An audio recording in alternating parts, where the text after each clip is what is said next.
Ghazipur Lok Sabha seat पर लड़ाई दिलचस्प होती जा रही है, जिसके चलते मुख्तार अंसारी के भाई अफजाल अंसारी और मुख्तार अंसारी की भतीजियां नुसरत अंसारी दोनों ही चर्चे में हैं। आपको बता दें, अफजाल अंसारी और उनकी बेटी नुसरत अंसारी दोनों ने 13 मई सोमवार को अपना नामांकन गाजीपुर सीट से दाखिल किया है। नुसरत के चुनाव लड़ने के कयास लगाए जा रहे हैं। अफजाल अंसारी के चुनाव प्रचार के केंद्र में अभी भी मुख्तार अंसारी भी हैं। अफजाल चुनाव प्रचार में अपने भाई की मौत का जिक्र लगातार करते जा रहे हैं। उनकी चुनावी सभाओं में या चुनाव प्रचार में कहीं भी मुख्तार अंसारी के छोटे बेटे उमर अंसारी नजर नहीं आ रहे, जिसके चलते सवाल उठ रहा है, क्या परिवार में सब कुछ ठीक नहीं है? अब चाचा के साथ अनबन की खबरों पर मुख्तार अंसारी के बेटे ने खुलकर बयान दे दिया है। मुख्तार के बेटे उमर ने कहा, चुनाव अपने अंतिम चरण में है और आपको हमें लोगों के साथ रहना है। सिर्फ वोट डालना जरूरी नहीं है, वोटों को डलवाना भी जरूरी है।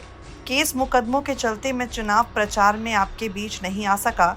मेरे ऊपर दुखों का पहाड़ टूटा है, लेकिन आप सबने देखा है कि हमने संयम नहीं खोया। मेरे पिता के साथ जो कुछ भी हुआ, मैं उसे मौत नहीं हत्या मानता हूँ।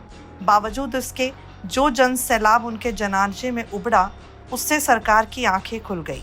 जिन्होंने सोचा था इस साजिश को अंजाम देकर लाभ लेंगे, वो टोटल बैकफायर हो चुका है। आज पूर्वांचल की हर सीट पर बीजेपी को 50 से 1.5 लाख तक के वोटों का नुकसान हुआ है। हम लोग कभी जात मजहब की राजनीति नहीं करते। कोई हमारे दरवाजे आता है तो हम उसका आंसू पोंछने का काम करते हैं। हमारा दिन भी हमें यही सिखाता है। आजादी का अमृत महोत्सव है, लेकिन जिस परिवार में 12 स्वतंत्रता सेनानी हो, उनको किन शब्दों से संबोधित किया जा रहा है, ये किसी से छिपा नहीं है। इस बारे में कुछ नहीं कहूँगा। ईश्वर आपको अक्ल दे, हिदायत दे, यही दुआ करता हूँ। लेकिन ये ज़रूर कहूँगा कि जब देश की गुलामी की बेड़ियों में झगड़ा हुआ था, तब मेरे दादाओं, परदादाओं और परनानाओं ने कुर्बानियाँ दी।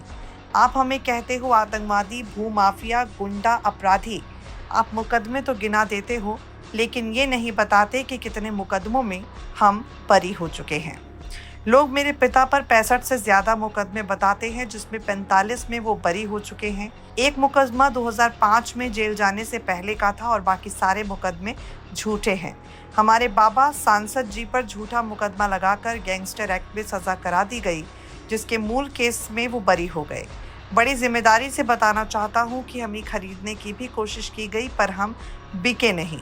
हमारे पास ऑफर भेजा गया, लेकिन हम बिके नहीं। तो यहाँ पर मुख्तार अंसारी के बेटे उमर ने अफजाल अंसारी के समर्थन में बयान दिया है और साफ साफ कहा है कि वो कानूनी मामलों के चलते मीडिया के सामने चुनाव प्रचार के दौरान नहीं आ सके।